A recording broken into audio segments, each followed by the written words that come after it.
Arya Khan and I will be your host for today's session. I am very excited to announce that we have got a very interesting and a very meaningful topic, that is human rights as fundamental rights under Constitution of 1973. We are thrilled to bring you an empowering session, which I have discussed earlier. For this session, we have got a very talented mentor who is Advocate Sadia Karim, a very passionate legal professional dedicated to justice, equality, and public awareness. Advocate Sadia has years of experience guiding people about constitutional rights, legal protections, and the importance of knowing the law. Her sessions are known for being clear, relatable, and truly eye opening. So, without any further delay, let's start this very meaningful session. Over to you, ma'am Sadia Karim.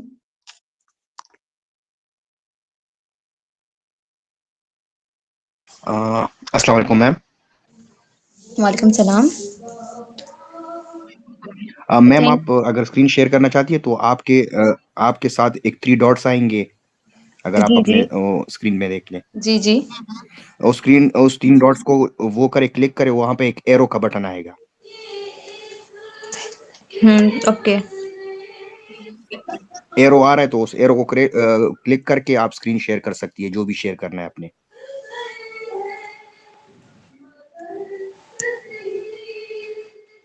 Stop.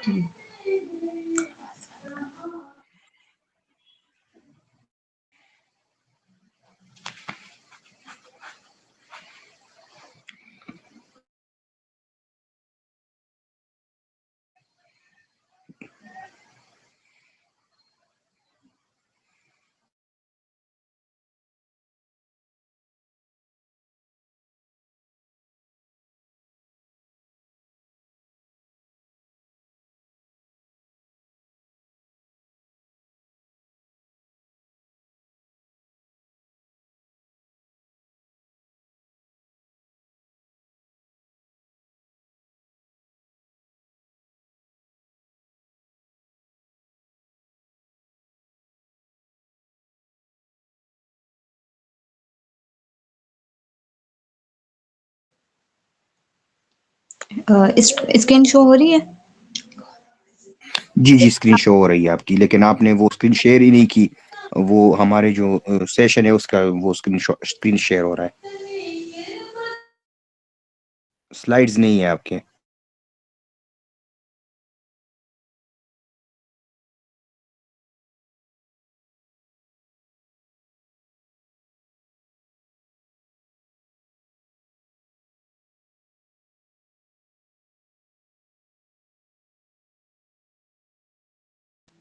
मैं बाद में send कर सकती हूँ group में slides? वो तो कर सकती है, लेकिन अगर या यहाँ मैं पे शेयर हो के लोगों को सिखा दी तो ये बेहतर मैं होता। आपको भेज दूँ, आप शेयर कर लेंगे? आप अभी तो शेयर कर मुश्किल है देंगे। मैम, अभी मुश्किल है ये। आपका जो सेशन है वो करे, स्टार्ट कर ले मैम। वरना वेट अ मिनट, आप 5 मिनट वेट करने में शेयर करूँ आपको? नहीं नहीं, आप बस सेशन स्टार्ट करें, शेयर ना करें।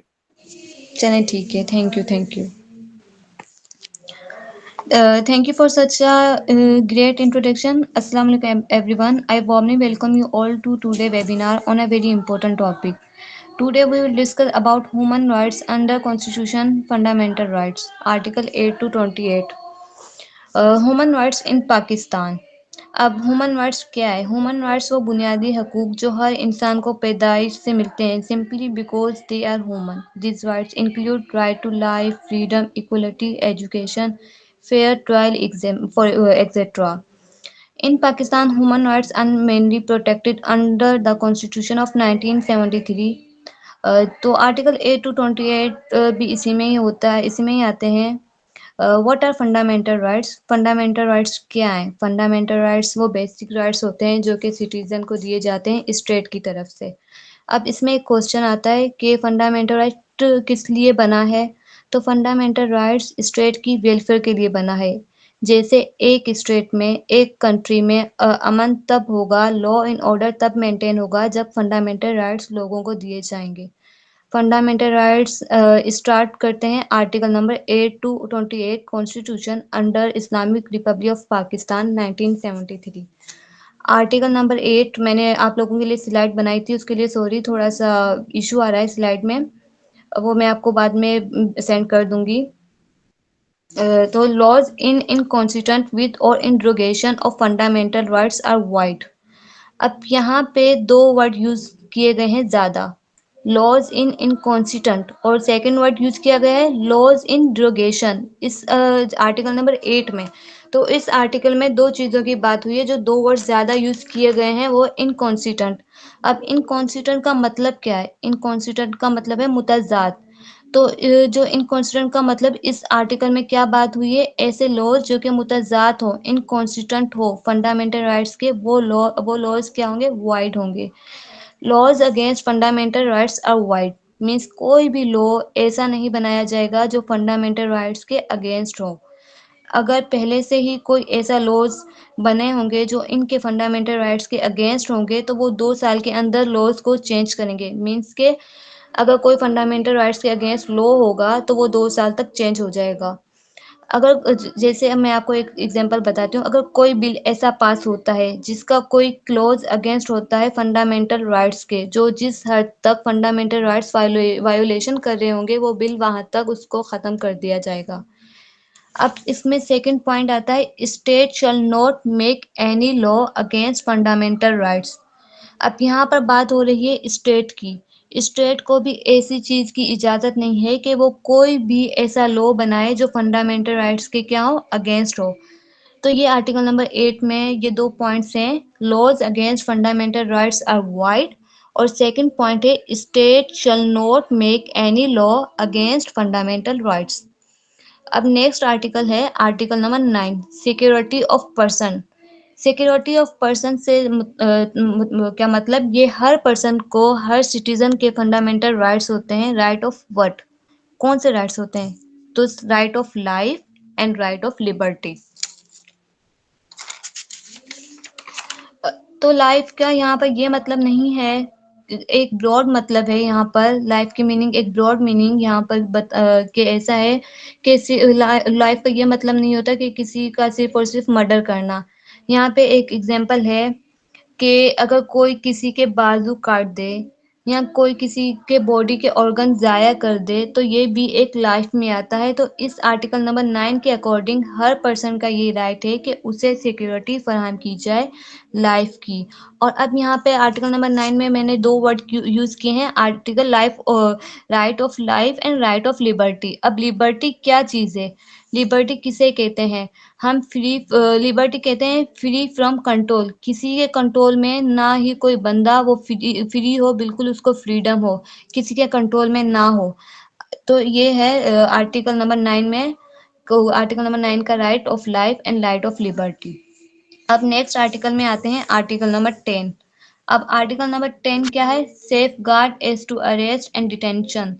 अब डिटेंशन क्या होता है? डिटेंशन का मतलब क्या है? डिटेंशन होता है किसी बंदे को डिटेन कर देना, किसी बंदे को अपनी कस्टडी में लेना। यहाँ पे एक पॉइंट आता है, नो कस्टडी विदाउट इंफॉर्मेशन। किसी पर्सन को अरेस्ट नहीं किया जाएगा, अपनी कस्टडी में नहीं लिया जाएगा जब तक उसको इन्फॉर्म नहीं किया जाए, उसको ग्राउंड्स नहीं बताए जाए कि हम किस वजह से आपको आपकी कस्टडी कर रहे हैं, किस वजह से आपको अरेस्ट कर रहे हैं। तो ये फर्स्ट पॉइंट है आर्टिकल नंबर 10 का, नो कस्टडी विदाउट इंफॉर्मेशन।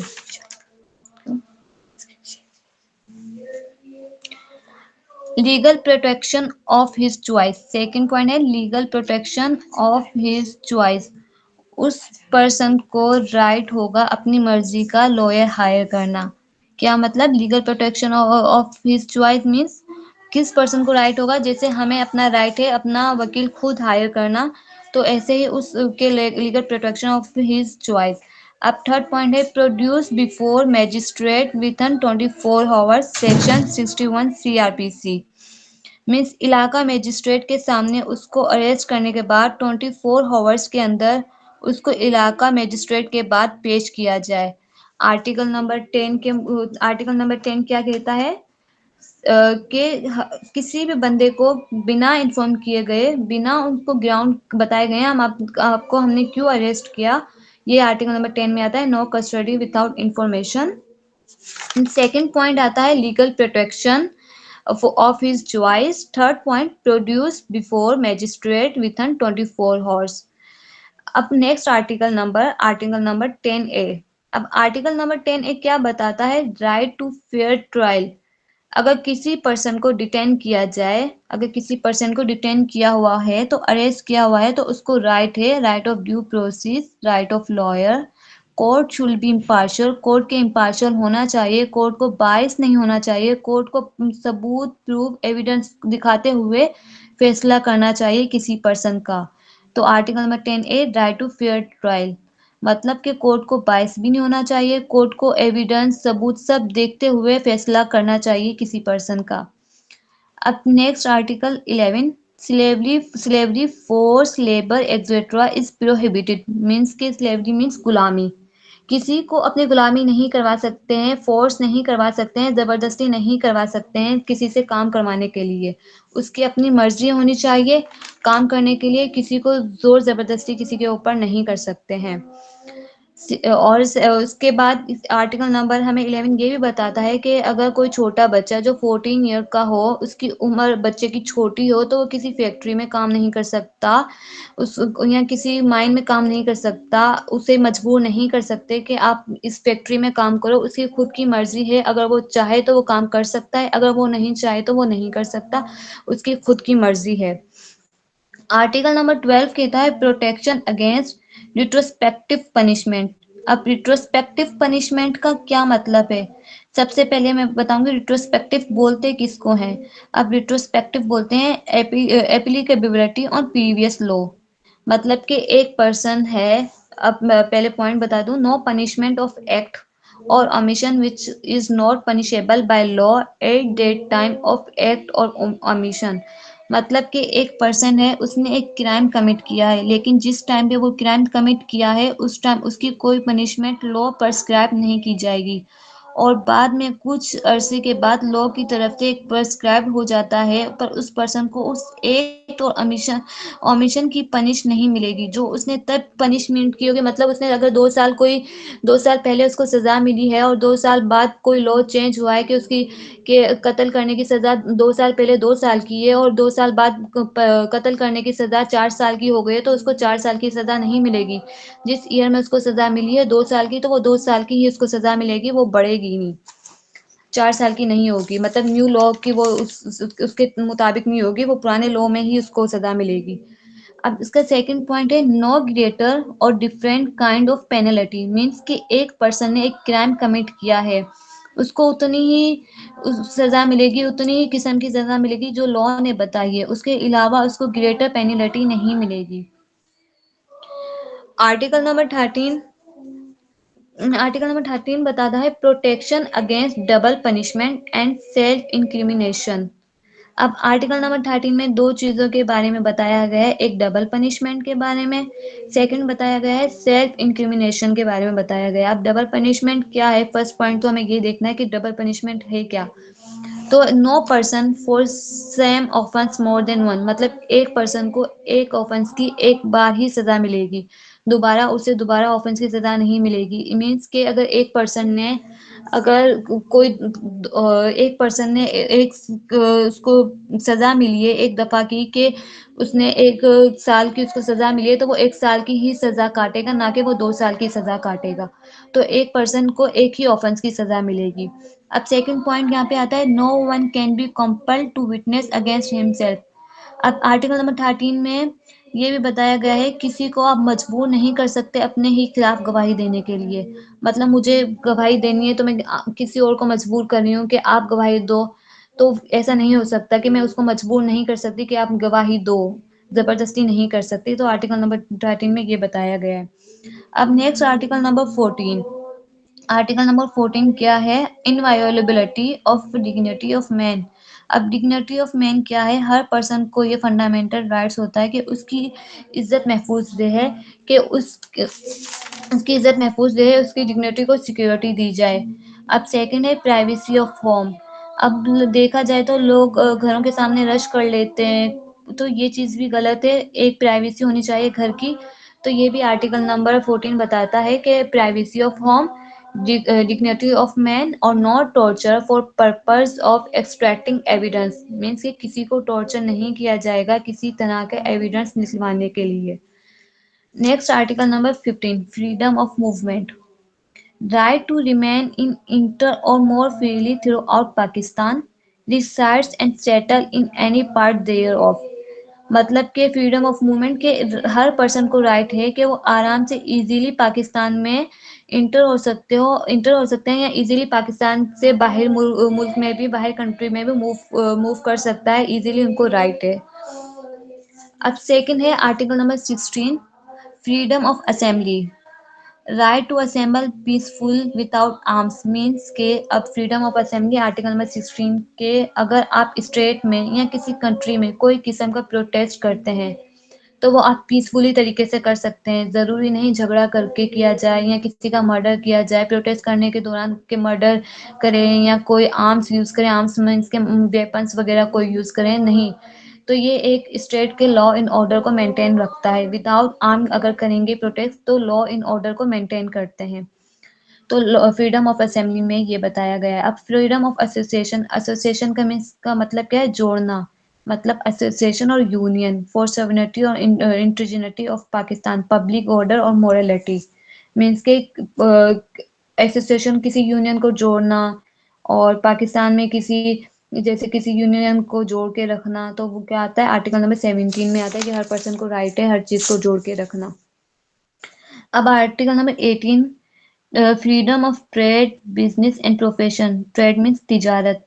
अब यहाँ पे आता है कि इफ आर्टिकल नंबर 18 में एक पॉइंट आता है, right to enter upon any lawful profession, हर पर्सन को, हर सिटीजन को राइट है कि वो अपनी मर्जी से लाफुल बिजनेस कर सके, लाफुल ट्रेड कर सके या कोई प्रोफेशन अपना सके, लेकिन शर्त क्या है इसमें कि वो लाफुल हो, इन लाफुल नहीं हो। मीन्स के कंडक्ट एनी लॉफुल ट्रेड और बिजनेस, कि वो कोई लॉफुल ट्रेड कर सकता है और बिजनेस कर सकता है, इलीगल बिजनेस नहीं करता। इसमें मैं आपको एक एग्जांपल देती हूँ शराब का। कुछ लोग होते हैं कि शराब के बिजनेस करते हैं लेकिन खुले आम नहीं करते, वो छुपा कर करते हैं, क्योंकि खुले आम वो इसलिए नहीं कर सकते, वो इलीगल होते हैं, अनलॉफुल होते हैं, वो लॉफुल नहीं होते। तो शराब का जो बिजनेस करते हैं वो एक अनलॉफुल करते हैं, इलीगल करते हैं, लीगल नहीं करते हैं। तो इसलिए आर्टिकल नंबर 18 का मतलब है freedom of trade business and profession, कोई भी अगर बिजनेस करें या कोई भी प्रोफेशन में जाए तो वो लॉफुल हो, इलीगल ना हो, अनलॉफुल ना हो। नेक्स्ट आर्टिकल आता है article number 19, freedom of speech. अब फ्रीडम ऑफ स्पीच क्या है, right of speech and expression, for example distribution of literature to public. अब फ्रीडम ऑफ स्पीच से क्या मुराद, के मतलब हर पर्सन का राइट होता है कि वो अपनी राय का इजहार कर सके, मीन्स कि अपना पॉइंट ऑफ व्यू दे सके, स्पीच कर सके, लेकिन किस वे में, पॉजिटिव वे में, नेगेटिव वे में नहीं कर सकता। सिर्फ और सिर्फ पर्पस ये है फ्रीडम ऑफ स्पीच करने का कि वो पॉजिटिव वे में करे। अब freedom of communication bye lawful means, अगर इसकी एग्जांपल दी जाए तो लाउड स्पीकर, मीन्स के आप लाफुल तरीके से कम्युनिकेट कर सकते हैं, आप लाफुल तरीके से राय दे सकते हैं। अगर देखा जाए जैसे कि सोशल मीडिया में एक ऐसा प्लेटफॉर्म है जहां आप कम्युनिकेट कर सकते हैं, सोशल मीडिया एक ऐसा प्लेटफॉर्म है, लेकिन इसका पर्पस क्या होता है कि वो पॉजिटिव पर्पस ही होगा, पॉजिटिव वे में ही आप उसको कम्युनिकेट कर सकते हैं, नेगेटिव वे में आप कम्युनिकेट नहीं कर सकते। अब इसकी एक एग्जांपल है ग्लोरी ऑफ इस्लाम। अब हम इस्लाम को प्रमोट कर रहे हैं लेकिन अपने मजहब को प्रमोट कर रहे हैं, लेकिन पॉजिटिव वे में कर रहे हैं, नेगेटिव वे में नहीं। अब सेकंड इसकी एग्जांपल आ गई है friendly foreign relation of Pakistan. अब दूसरी स्टेट के साथ पाकिस्तान के रिलेशन बेहतर बना सकते हैं, या इसका पर्पस होगा कि एक स्टेट को हम अगर फ्रेंडली पाकिस्तान का रिलेशन बना सकते हैं तो वो पॉजिटिव वे में बनाएंगे, नेगेटिव वे में नहीं बनाएंगे। अब वो आर्टिकल नंबर 19A, तो आर्टिकल नंबर 19A बताता है राइट टू इंफॉर्मेशन, हमें हर मैटर की राइट की इंफॉर्मेशन होनी चाहिए, right to information of matter of public importance. अब हर सिटीजन का, हर पाकिस्तान का ये राइट है कि उसे इंफॉर्मेशन प्रोवाइड की जाए, इंफॉर्मेशन किस चीज़ की, अब इसमें ये क्वेश्चन है इन्फॉर्मेशन किस चीज़ की प्रोवाइड करें, किस मैटर की। तो मतलब कि अगर लोगों का मतलब के इंटरेस्ट के लिए अगर कोई काम हुकूमत कर रही है तो इसकी इंफॉर्मेशन है, इसको राइट है कि वो लोगों को पता चले, उसकी इंफॉर्मेशन उसको दी जाए लोगों को। अब लोग किस के थ्रू इंफॉर्मेशन, मतलब लोगों को किसके थ्रू इंफॉर्मेशन मिलेगी, तो वो इंफॉर्मेशन हमें इंफॉर्मेशन किस तरीके से प्रोवाइड करेंगे, सोशल मीडिया के थ्रू कर सकते हैं, न्यूज़पेपर के थ्रू कर सकते हैं। तो इस न्यूज़पेपर के थ्रू भी हमें बहुत सी इन्फॉर्मेशन मिलती है और सोशल मीडिया के थ्रू भी हमें बहुत सी इन्फॉर्मेशन मिलती है। तो article number 98 right to information मतलब के लोगों को अगर कोई भी गवर्नमेंट कोई भी काम करती है तो उसकी इन्फॉर्मेशन लोगों को होनी चाहिए। किसके थ्रू होगी? सोशल मीडिया के थ्रू भी हो सकती है, न्यूज़पेपर के थ्रू भी हो सकती है, टीवी चैनल्स के थ्रू भी हमें इन्फॉर्मेशन मिल सकती है। तो ये भी हमारा राइट है कि कोई भी अगर पब्लिक इम्पोर्टेंस काम किसी भी मैटर्स में कर रहे हैं तो हमें वो इन्फॉर्मेशन मिलनी चाहिए, सिटीजन को मिलनी चाहिए। अब आर्टिकल नंबर 20 क्या कहता है? तो आर्टिकल नंबर 20 कहता है freedom to prefer religion and manage religious institution. अब जो है इसका प्रीवियस का क्या मतलब है? प्रीच फॉर अब right to preface practice and perpetuate any religions establish and maintains religious means के कोई भी पर्सन पाकिस्तान में रहते हुए अपनी रिलीजियस की तबलीग कर सकता है, उसे प्रैक्टिस कर सकता है, उसे प्रोपोगेट कर सकता है, उसे उसको ये राइट है। नेक्स्ट आर्टिकल नंबर 21 हमें क्या कहता है? तो which is about safe guard against taxation for purpose of any particular religion. मैं आपको ये ग्रुप में स्क्रीन यहाँ पे तो स्क्रीन शेयर नहीं हो रही, तो आपको अगर स्क्रीन इसलिए थोड़ा बहुत समझ आ रहा होगा, मैं ग्रुप में भेज दूंगी आपको स्लाइड, तो आपको ज़्यादा अच्छे तरीके से फिर पता चलेगा। डेफिनेशंस वगैरह मैंने वहाँ पे हेडिंग्स वगैरह सब लिखी हुई हैं, आपके लिए नोट्स बनाए हुए हैं, तो मैं नोट्स लेक्चर के बाद आप लोगों को सेंड कर दूंगी। तो आर्टिकल नंबर 21 में आते हैं। No person shall be compelled to pay tax to proceed his religious or to maintain religious institution. हर पर्सन का ये राइट है, वो अपनी रिलीजियस की प्रैक्टिस कर सकता है। ठीक है, लेकिन अब यहाँ पर safe guard against taxation means no person shall be compelled to pay tax to proceed his religion के किसी पर्सन को आप फोर्सफुली कंपेल्ड नहीं कर सकते। वो अपनी रिलीजियस को प्रोसीड करने के लिए पाकिस्तान में अपना रिलीजियस किसी को प्रैक्टिस करने के लिए टैक्स पे करना या इंस्टीट्यूशन को मेंटेन करने के लिए पैसे नहीं दिए जाते। आर्टिकल नंबर 21 ये बताता है कि हमें अगर अपने मज़हब को प्रैक्टिस करने के लिए या किसी इंस्टीट्यूशन के लिए हमें टैक्सेशन पे नहीं करते।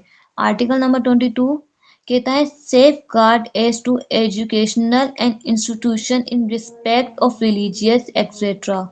यहाँ पे एक पॉइंट आता है no person shall be compelled to receive religious instruction other than his own. No discrimination any community in granting concession in relation integration. इसका फर्स्ट पॉइंट क्लोज ये बताता है हमें कि कोई माइनॉरिटी भी कोई कम्युनिटी के लोग वो अपनी रिलीजन को प्रैक्टिस कर सकते हैं। उनको इस बात की इजाज़त है कि कोई भी पर्सन किसी दूसरे बंदे को कंपेल नहीं कर सकता कि वो उनके मज़हब की इबादत करें। मीन्स के हमें अगर हमारा जो इस्लाम का मज़हब है वो हम किसी और नॉन मुस्लिम को ये नहीं बोल सकते कि वो अपनी इबादत करे, वो हम खुद कर सकते हैं। अगर हम जो मुसलमान है वो नॉन मुस्लिम को ये नहीं बोल सकता कि आप हमारे मज़हब में आए, हमारे मज़हब की तबलीग करें, तो ये नहीं कर सकते। वो खुद अपने मज़हब को खुद उसकी तबलीग करेगा, खुद प्रैक्टिस करेगा। अब आर्टिकल नंबर 23 बताता है प्रोविजन एज टू प्रॉपर्टी। मतलब हर पर्सन का ये फंडामेंटल राइट है कि वो अपनी प्रॉपर्टी को बाय कर सकता है, एक्योर कर सकता है, प्रॉपर्टी अपने पास रख सकता है, होल्ड कर सकता है। और किसी को डिस्पोज मीन्स के किसी को ट्रांसफर नहीं कर सकता। अपनी प्रॉपर्टी ट्रांसफर कर सकता है, सॉरी मैंने बोला है नहीं कर सकता, वो अपनी प्रॉपर्टी को भी ट्रांसफर कर सकता है, अपनी प्रॉपर्टी को होल्ड कर सकता है, अपनी प्रॉपर्टी को सेल कर सकता है। तो ये खुद का हर सिटीजन का ये राइट है। अब आता है प्रोटेक्शन ऑफ प्रॉपर्टी राइट। अब प्रोटेक्शन ऑफ प्रॉपर्टी राइट क्या है? No person shall be deprived of his property saved in accordance with law. किसी पर्सन को उसकी प्रॉपर्टी से महरूम नहीं किया जाएगा, किसी को उसकी प्रॉपर्टी जबरदस्ती एक्योर नहीं करवा जा सकती। लेकिन अगर गवर्नमेंट किसी पर्सन को एक्योर कर रहा है प्रॉपर्टी के लिए, तो उसको कंपनसेशन पे करनी पड़ेगी। कंपनसेशन पे करेगा तो वो प्रॉपर्टी को अपनी एक्योर कर सकता है, वरना अदरवाइज वो नहीं कर सकता गवर्नमेंट के थ्रू। अब आर्टिकल नंबर 25 क्या बताता है? Equality of citizen. All citizens are equal before law. No discrimination on basis of gender. Nothing shall prevent state from making special provision for women and children. Law को ये state को या legislator को इस बात को नहीं रोक सकते वो वुमेन को या चिल्ड्रन के लिए स्पेशल प्रोविजन बनाए, मतलब बच्चों पर औरतों पर इम्पोर्टेंस दी जाए। लेकिन स्टेट को चाहिए वो औरतों और बच्चों की हिफाजत के लिए स्पेशल प्रोविजन बनाया जाए, उसका चिल्ड्रन और वुमेन का ख्याल किया जाए और उसको प्रोटेक्शन दी जाए। उसके और जितने भी शहरी हैं सबको इक्वल इक्वल अपने हकूक दिए जाएं, किसी को ज़्यादा या किसी को कम नहीं दिए जाए। All citizen are equal. Then बस यही है कि आर्टिकल नंबर 8 to 28 हमें ये बताता है। अब 26 आर्टिकल नंबर नेक्स्ट आर्टिकल हम बताते हैं 26। आर्टिकल नंबर 26 क्या बताता है? No discrimination in respect of access to public place. Means के यहाँ पे दो पॉइंट है। No discrimination, nothing shall prevent state for making special provisions for protection of women and children. Pakistan के जो हर पर्सन का, हर सिटीजन का राइट है कि वो पब्लिक प्लेस में जा सके। पाकिस्तान में कि वो उसका राइट है कि वो विदाउट एनी डिस्क्रिमिनेशन, अगर कोई माइनॉरिटी है तो उससे मना किया जाए कि वो अपने हर तरह से हर उससे अपना उसका खुद का राइट है कि वो पब्लिक प्लेस में जा सकता है, उसको कोई मना नहीं कर सकता। अब है आर्टिकल नंबर 27। आर्टिकल नंबर 27 क्या कहता है?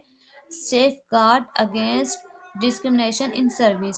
मीन्स के पाकिस्तान में हर कोई सिटीजन सर्विस करना चाहता है, कोई भी गवर्नमेंट जॉब करना चाहता है तो उसमें कोई भी डिस्क्रिमिनेशन नहीं होगी on the basis of gender, caste, religious etcetera. Means कि इसमें कोई डिस्क्रिमिनेशन नहीं होगी। जो पर्सन चाहे वो गवर्नमेंट जॉब भी कर सकता है, किसी सर्विस में काम भी कर सकता है। लेकिन इसकी दो एक्सेप्शन है।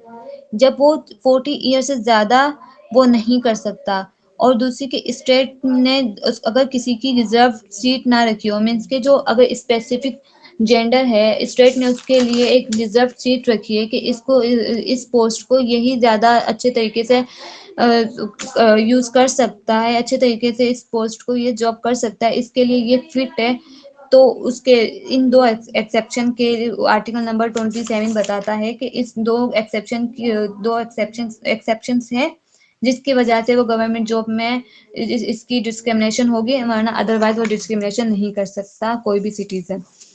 अब नेक्स्ट और लास्ट आर्टिकल नंबर है हमारे पास article number 28। Preservation of language, script and culture. Means के कोई भी पर्सन वो अपने लैंग्वेज और कल्चर को प्रमोट कर सकता है। अपना कोई भी उसकी जो लैंग्वेज है उसका राइट है को अपनी लैंग्वेज का, अपने कल्चर को प्रमोट करे। आर्टिकल नंबर 225(1) के अकॉर्डिंग भी ये हमें बताया गया है कि हर पर्सन का राइट है वो अपने कल्चर और लैंग्वेज को प्रमोट कर सकता है, लेकिन लॉफुल तरीके से, अनलॉफुल तरीके से नहीं।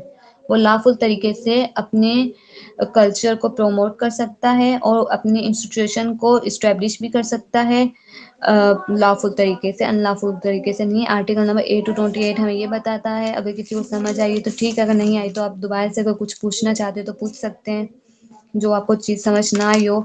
स्लाइड होती तो आपको ज़्यादा अच्छे तरीके से समझ आती, इसमें मेरी गलती है, मैं आप लोगों से सॉरी करती हूँ। बट अब आप लोगों को जो समझ आई वो बताएं, जो नहीं आई वो भी बताएं। It's all fine, ma'am. Thank you so much for such a wonderful session and choosing such a great topic to discuss. Now we will move to the question answer segment.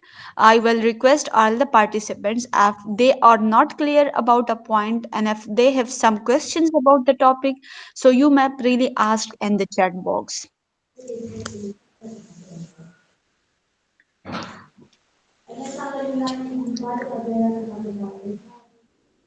I guess it is a topic जिसमें बहुत से questions हो सकते हैं if you people have interest at the topic so ma'am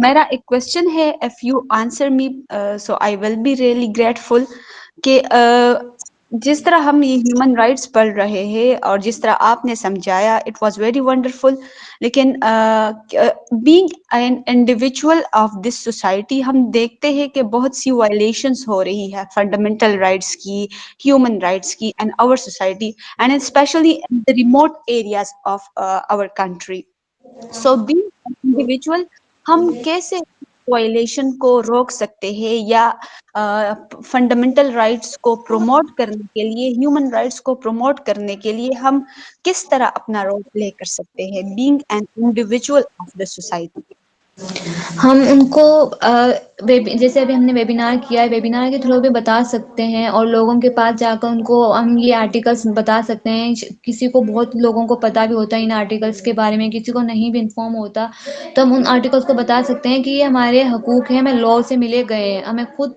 article number fundamental rights constitution के बारे में बताया गया है, कि ये हमें लॉ मिले हैं, हम इस लॉ को यूज़ कर सकते हैं। अगर आपके साथ ह्यूमन राइट्स अगर कोई चीज़ गलत हो रही है या कोई चीज़ जेंडर बेस, जैसे मैंने आपको पिछली बार भी एक टॉपिक बताया था जेंडर बेस के बारे में, अगर उनके बारे में भी कि ये आप ये यहाँ पर आपका हकूक, आपको राइट नहीं दिया जा रहा है, तो आप ये आर्टिकल यूज़ करके कोर्ट के थ्रू भी अपना राइट ले सकते हैं।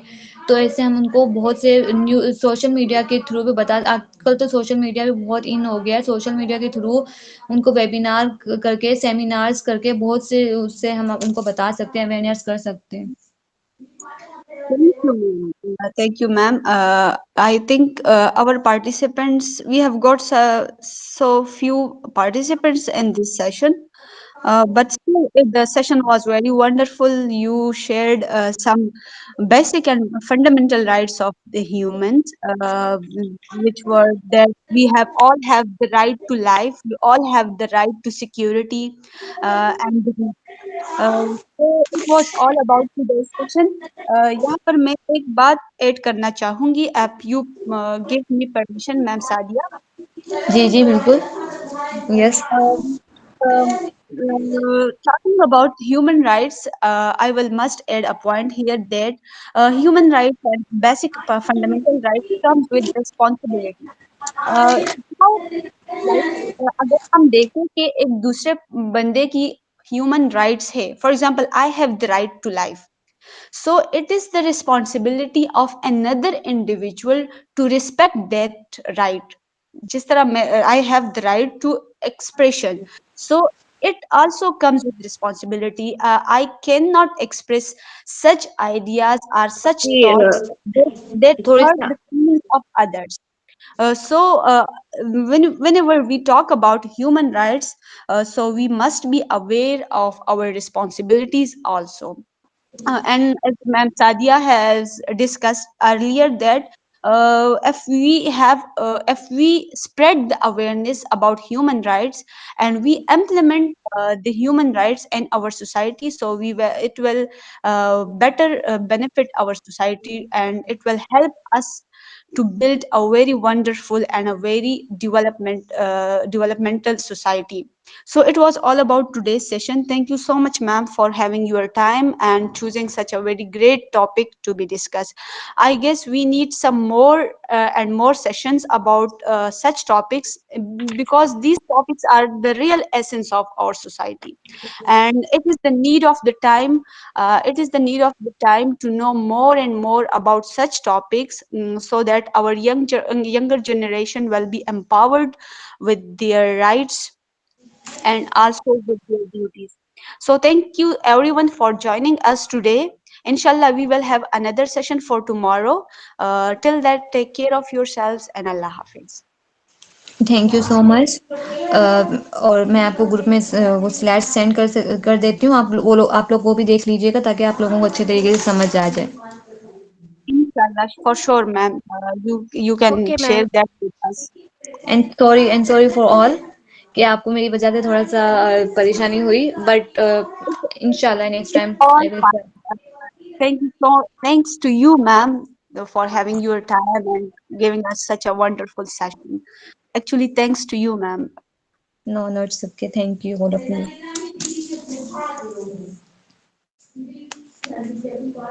Okay, everybody, take care of yourself and Allah Hafiz. Allah Marika?